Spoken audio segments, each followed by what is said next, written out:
Oh, good morning. Look at that. It's still dark outside, but the sun is just starting to peek up just over the clouds. So by the time I get done with this, you're going to see it's going to be another beautiful day in South Florida. Good morning. I am Kenny Polcari, your host of the party. And today is Thursday, October 13th, 2022. And what is it that we need to know? Well, guess what? The PPI was a bit hotter than it was yesterday. So what's the CPI going to reveal this morning? Pepsi, they beat and they offer strong forward guidance. The stock closes higher. The FOMC minutes reveal stubborn inflationary pressures.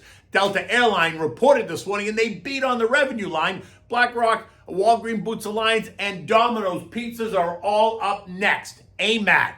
They warn of trouble ahead, taking the whole chip sector lower again this morning. And what are we having for dinner tonight? We're having the chicken cutlets with a lemon and walnut sauce. Food for the gods, but we'll get to that in a moment. Like I said, PPI came in a little bit hotter than expected, right? Not so good. Pepsi beats the estimate. That's good. They're defying fears of any consumer slowdown, strong earnings, and better yet, strong guidance. And their organic revenue forecast for 2022 is up 12%. Handily beating the consensus estimate of up 9%. Net revenue is up 8.8% at $21.97 billion versus the estimate of $20.8 billion. They pay a 2.8% annual dividend, which means they're also paying you $4.62 a share for every share you own on top of it, right? You get the picture. The stock opened strong and ended the day up $7.25 or 4.5%. Leaving the stock only down 3% on the year. The S&P now down, contrast that with the S&P, which is down 25%, and the consumer staple sector is down 12%. So clearly Pepsi is a winner, beating the odds. It's no surprise there because they mostly do every season. I'm actually very impressed with the way Pepsi reports. And then at 2 p.m., we get word from the Fed, right? Minutes revealed what we already knew. Fed officials are committed to restrictive rates, although they do see risks of a recession if rates become too restrictive. Well, here's a clue. Hello, wake up. Too late. The recession's already here. Now it's just about how deep are they going to end up making it, saying that the cost of doing too little outweighs the cost of doing too much, which means the pendulum is about to swing way too far to the right after swinging way too far to the left. And isn't that always the case?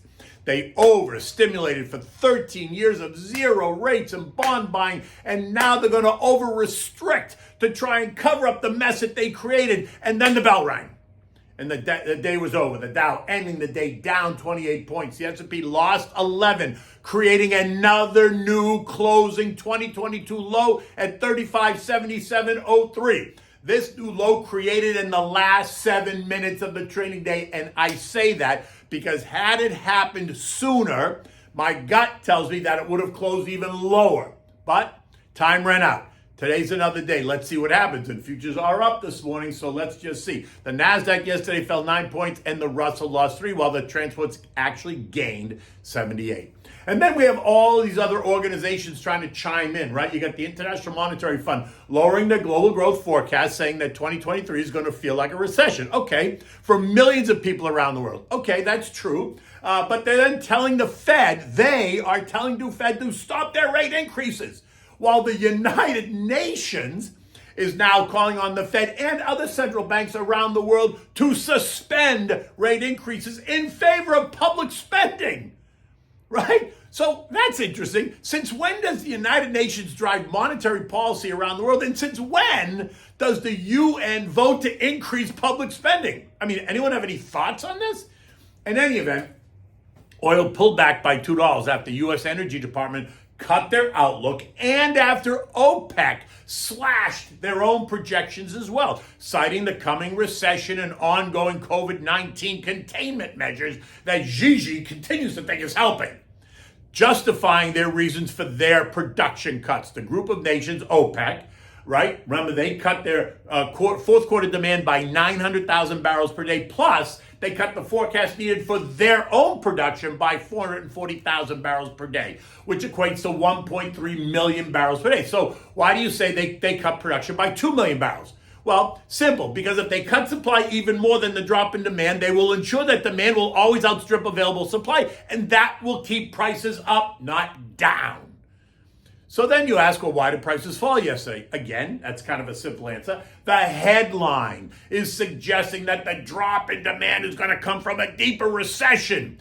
Think demand destruction, just what the Fed is trying to navigate. Yet I am not in the camp that demand for energy is going to fall significantly at all. Think about it just for 1 minute. The world runs on energy. At the moment, it runs on fossil fuel energy.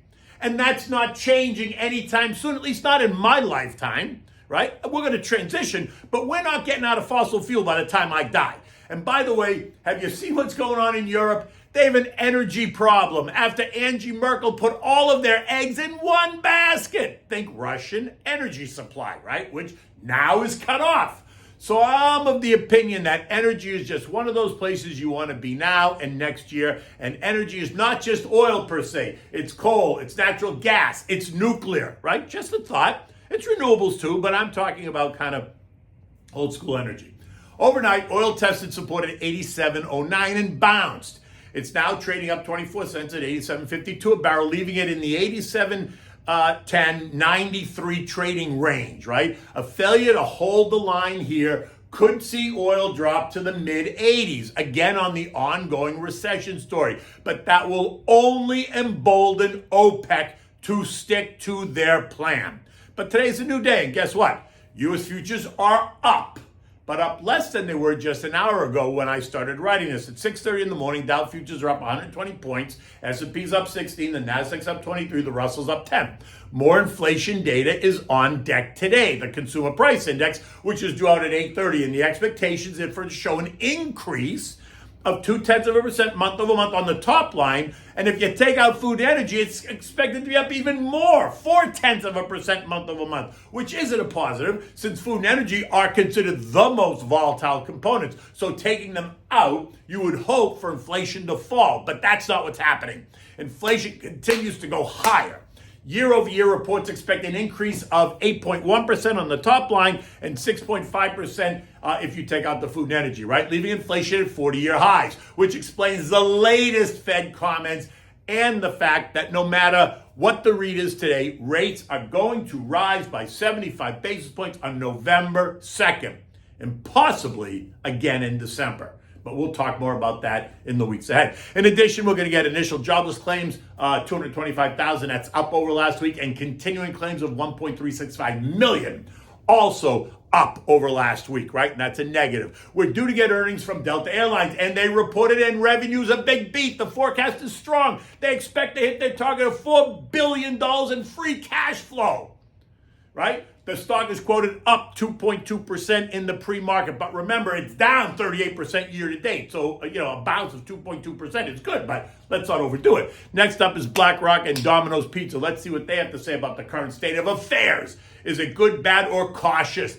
AMAT, Applied Materials, is just another name in the chip sector that came out and warned of difficulties just ahead for both the third and fourth quarters, after the latest Biden regulations surrounding chip exports begins to sink in. This morning, AMAT, which is already down 56% year to date, is quoted down another percent at 75.10, 75.30, and that's infecting the rest of the group. AMD, Lam Research, NVIDIA, Intel, KLA are also down 50+% year to date and are now quoted again lower in the pre-market as the news continues to cast a pall over that whole sector.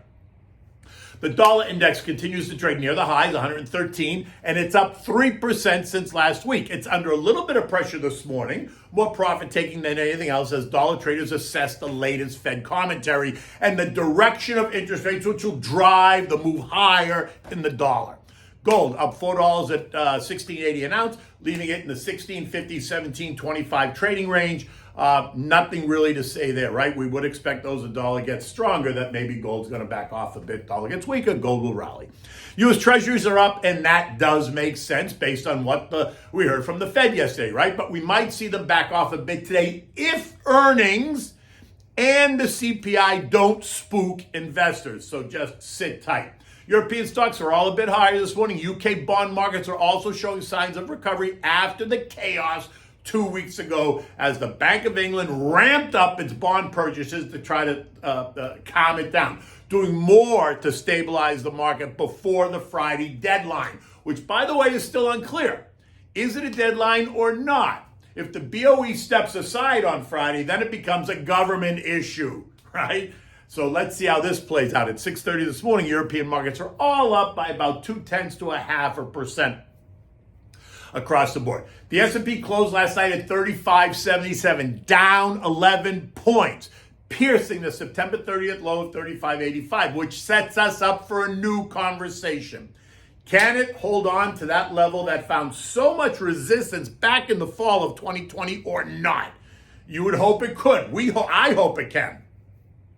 And this morning, like yesterday, it does suggest a decent bounce off that level, right? The bounce is going to help but the question is, will the bounce help the mood this morning, right? Will it change market psyche? I'm not so sure just yet. We have to wait till we get into earnings season to see if the market psyche is going to change. Okay, so what are we having for dinner tonight? We're having chicken cutlets, but this is in a lemon walnut sauce. Now look, lemons and walnuts have always been considered food for the gods. So today, let's feed the gods and hope it gets better, right? With these chicken cutlets, right? This is really, it's a simple dish.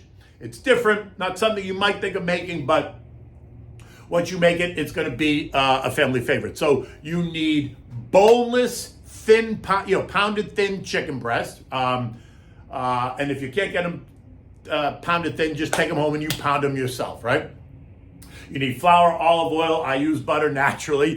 Fresh chopped parsley, lemon zest, lemon juice, walnuts, a diced onion, and some chicken broth. You want to begin by dredging the cutlets in the seasoned flour, right? Salt and pepper. Put salt and pepper in the flour, season it, and then dredge the chicken cutlets, shake off the excess, and just set them aside. In a large frying pan, you want to heat up some olive oil with butter and saute the diced onion until soft, maybe 8 to 10 minutes or so. You know the drill. Don't burn the onions. Now, take the onions out. Put the onions aside. Now put the chicken breast in the pan that had the onion and the butter in it and brown it on both sides, right? And if they're thin sliced, it'll brown up relatively quickly. While it's browning, while it's in the pan, you want to take your walnuts. You want to kind of chop them and mix them with chopped parsley and lemon zest, right? Not too much, but enough so that you know you get the flavor. Like if you're unsure, add a little bit less and taste it as you go along, because you can always add more. If you add too much and you add too much, you can't take it out. So always err on the side of less is better. When the cutlets are browned on both sides, now you're going to add in some chicken broth, enough just to bathe them. Don't drown them. Then put the onions back in with about 1 tablespoon of lemon juice, right? You want to cover the pan and let it simmer for about 5 minutes. Remove the chicken and set on a warm serving platter then, and leaving the juice in the pan. Now turn up the heat to medium and add the walnuts and parsley and the lemon zest to the pan. Allow the juice to thicken a bit, should be no more than 3 or 4 minutes max. Now, once it does, you want to take the sauce and pour it over the chicken cutlets and serve with maybe roasted potatoes or maybe some sauteed spinach, and always have a large mixed salad, because you should have that with every meal, or at least I do, because I like a large mixed salad. And maybe you want to dress it this time in something different, maybe champagne vinaigrette or a balsamic, something like that, a balsamic vinaigrette if you want. Otherwise, you can always go to my favorite, which is just fresh lemon juice, olive oil, salt and pepper, and some oregano. Toss it. Doesn't get any better than that. In any event, it's you can see the sun's coming up now. The sky is blue. It's going to be another beautiful day here in South Florida. Until tomorrow, take good care.